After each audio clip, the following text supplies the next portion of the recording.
Yo, waktunya komunikasi bersama gua Tony Saputra di SMK Studios Channel. Di episode kali ini kita bakal bahas siap presentasi dadakan. Nah, kalau buat presentasi ada loh ternyata dadakan-dadakan gitu, tapi bingung kan? Lu sama gua bingung kan? Kalau mau presentasi tiba-tiba disuruh dadakan maju ngomong, nggak tahu kan mau ngapain? Sama, ya udah langsung kita aja tanya sama di sini nih ada narasumber, ada kenalan gua di sini.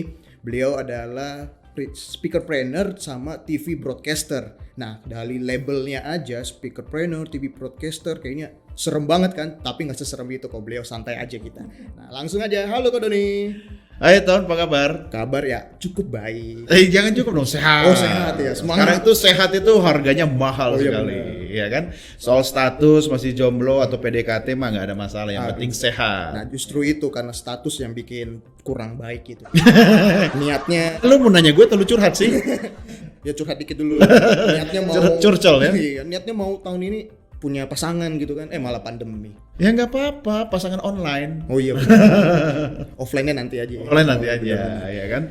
Ya nih Ko Doni, jadi hari ini untuk episode kali ini kita mau bahas tentang siap presentasi dadakan. Menurut Ko Doni apa sih? Siap, harus siap. Kadang-kadang kan kita datang nih ke sebuah acara nih.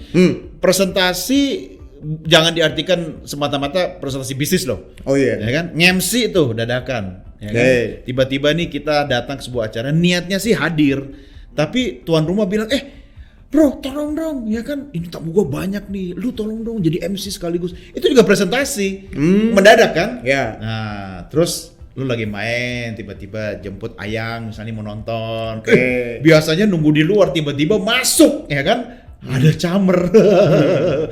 Ngeri nggak? Aduh, nggak bisa Ya bayang. kan? Tatapan aja udah bikin Iya. bergetar kan? Tiba-tiba camer ngomong gitu kan. Kerja di mana? Nah lo. Selalu ada kerja. Tiba-tiba lu diminta jawab kan? Heeh.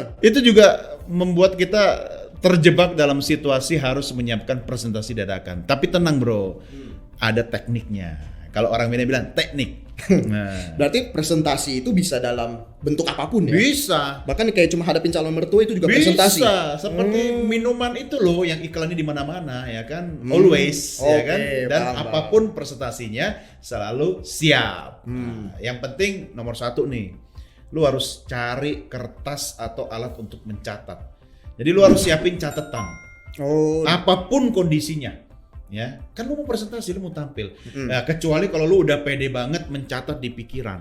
Ya kan? Nah, kalau gue sih agak susah. Kenapa? Kan nggak punya pikiran. Oh, iya. Gimana mau ngerekam gitu kan?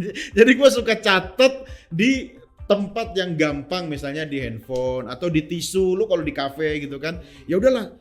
Sebisa mungkin lu ambil sesuatu untuk mencatat konsep. Berarti ada barang apa dimanfaatin aja gitu kan? Manfaatin aja. Paling gampang kita kan kemana-mana sekarang bawa handphone. Benar, Ya benar. kan, lu buka di situ kan ada misalnya fitur note kan. Kalau lu nggak punya, lu buka aja WA.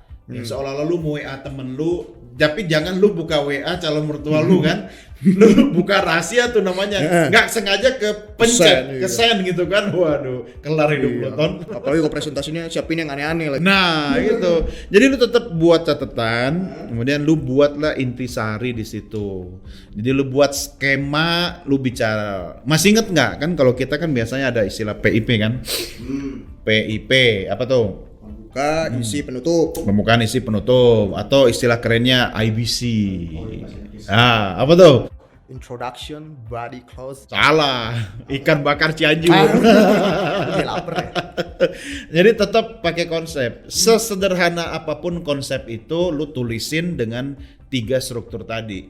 PIP, pembukaan, isi, penutup. Nah, gue mau ngingetin nih buat semua nih. Kalau kadang kita presentasi atau bicara itu kan kita asal ngomong aja kan.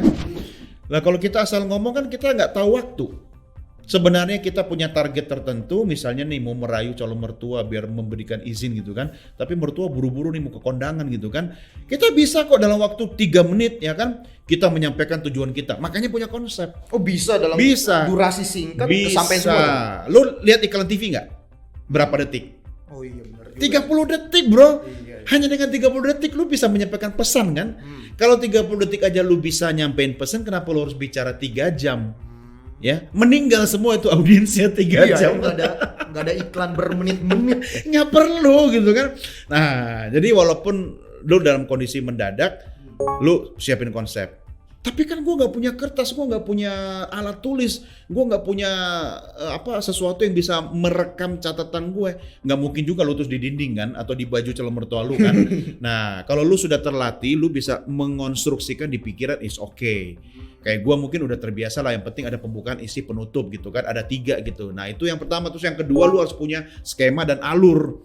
Nah lu alur berbicara itu lu sesuai dengan alur berpikir. Misalnya nih paling sederhana, lu buka dengan masalah, lu akhiri dengan solusi. Jangan lu lempar masalah, lu tutup dengan masalah baru. Ya ke laut, ya kan? Nah, terus ada juga misalnya pendekatannya dengan teori dan praktik, gitu kan? Kalau menurut teori itu begini. Oh, awalnya teori. Iya, terus nanti lu kasih istilahnya di bagian isi sama penutup itu praktiknya pelaksanaan itu begini. Jadi nggak asal ngomong, ada alurnya. Walaupun yang lu hadapin itu adalah calon mertua, ya kan? Terus yang ketiga, fokus bro. Ini hidup lo, ya kan? Lu yang ada di situ. Lu mau dapat itu pekerjaan, lu harus fokus. Lu mau dapetin tuh restu dari camer, ya kan? Lu harus fokus. Lu lihat tuh calon mertua, jangan lu lihat kue yang ada di atas meja. Ya kan, walaupun memang kadang kue-kue di toples tuh menggoda gitu kan. Tapi gue pernah tuh ya, ada kue di toples tuh bukanya susah. Giliran yang punya rumah lagi ke belakang, gue berusaha, tumpah. Malah masalah baru. Malu kan gitu kan. Nah jadi lu fokus. Tapi kan grogi itu kan pasti ada. Pasti. Grogi menandakan lu manusia. Oh benar-benar. Lu pernah ngerasain gak grogi gak? Grogi selalu sih kayaknya. Ya kalau lu masih grogi lu bersyukur, lu masih hidup. Kalau lu udah nggak punya rasa grogi, lu asal ngomong udah pede tampil di forum apapun, lu periksa deh. Jangan-jangan ada yang salah dalam diri lu, atau jangan-jangan lu bukan manusia, Ton. Iya. Kodoni sendiri sampai sekarang masih. Tapi kan gue udah kasih tau bocorannya. Mau ngomong apapun, pikirin konsep, ya kan? Mau meeting, punya konsep, ya kan? Ya kalau udah terbiasa, ntar lama-lama kita bisa menyusun konsep itu di kepala kita, ya kan? Tapi buat tahap awal, lu harus tulis lah, tulis ya. Apapun, lu lagi di kafe gitu minta tisu sama mbaknya gitu kan, sama pinjem pensil pulpennya, lu tulis lah. Misalnya lu mau ngadepin calon investor gitu kan, apalagi calon investor, masa sih lu nggak siapin konsep atau proposal gitu kan?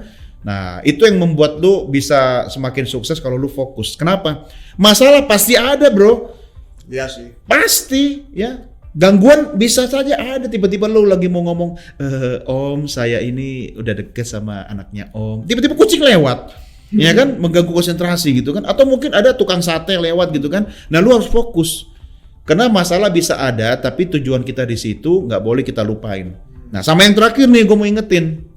Apapun yang terjadi, ketika lu lagi presentasi, lu lagi jadi MC, lu lagi tampil kayak begini gitu kan, atau lu sedang berusaha untuk mendapatkan restu calon mertua, jangan lupa, lu bintangnya. Nah, cuma ada satu bintang. Kita pemeran utamanya. Yes, yang lain pemeran pembantu, ya kan? Ibarat kate, lu yang punya, yang lain cuma ngontrak atau nyewa doang. Jadi lu harus yakin, lu harus pede. Jadi lu tampil itu sebagaimana seperti seorang bintang. Ya harus percaya diri gitu kan. Kemudian jangan pernah ragu atau khawatir. Ya. Nah, yang paling penting tuh gini loh, mindset ya, pola pikir gitu ya. Iya, pola pikir. Orang itu sebenarnya kelihatan kok dari apa yang dia tampilkan itu sebenarnya bisa kebaca pikirannya. Nah, lu gak susah baca gue kan? Yang Coba, lu kira-kira tahu gak gue mau ngomong apa nih sekarang? Ya, jujur. Nah, apa kira-kira? Gak bisa, lu gak bisa baca gue karena gue gak punya pikiran. Nggak, ini bercanda ya. Katanya paling susah baca gue, kenapa? Dia nggak pada mikir gitu kan. Nggak, jangan ya bro, jangan ngikutin kayak tadi, itu cuma bercanda. Karena setiap ngomong itu tetap harus dipikirin. Kalau lu nggak mikir, lu siap dengan risiko atau konsekuensinya, ya. Biarpun misalnya kita ngobrol santai, tetap kayak misalnya ini gue ngobrol sama Tony gitu kan, udah deket sama Tony, tapi tetap harus jaga mulut. Sama aja kayak istilah berpikir sebelum bertindak, berpikir sebelum berucap. Iya. Di presentasi dadakan pun harus begitu. Harus. Jangan gara-gara lu jadikan mendadak itu sebagai alasan, lu asal ngomong keluar. yang nggak bakalan dapat restu, nggak bakalan dapat approval, nggak bakalan dealing dengan calon klien lo. Ya kenapa? Karena mungkin presentasimu bagus, tapi ada kata-kata yang membuat dia tersinggung atau tersakiti.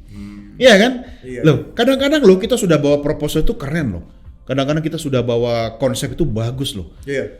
Tapi kenapa sih dia nggak oke sama kita? Ya mungkin ada 1-2 kata yang membuat dia nggak nyaman sama kita kan, tersinggung gitu kan. Nah, jadi kalau saran gue sih bro, apapun, dimanapun, kapanpun, siapapun yang lu adepin, ya biar kata lu mau jadi MC, lu presentasi mendadak, tiba-tiba lu di lift gitu kan, di lift lu ketemu sama orang yang lu idam-idamkan pengen banget ajak kerja sama bisnis, ya lu tetap harus persiapan. Makanya kemana-mana itu punya dan bawa kartu nama. Oh, Itu iya. sama dengan merepresentasikan konsep kita, ya kan? Nah kayak gue misalnya nggak bawa dompet, ya nggak bawa duit karena duit dikuasai. Tit sensor. Tapi bawa ini isinya apa? Kartu nama. Ini kartu nama itu kan sebenarnya merepresentasikan konsep diri dan bisnis kita kan. Jadi ketika kita ketemu dengan orang, kita siap dalam kondisi apapun. Konsep. Oke. Aduh, senggol barang mahal. Sebelum siap presentasi dadakan, diri kita yang harus siap dulu kan. Yoi. Siap mental, siap pola pikirnya, siapin Yoi. ini itulah. Yang penting tahu caranya. Itu dia. Jangan lupa subscribe, like, komen, dan share ke teman-teman semuanya biar kita lebih tahu nih masih banyak episode selanjutnya kita belajar lebih dalam tentang komunikasi. Saya dan Kodoni di Waktunya Komunikasi.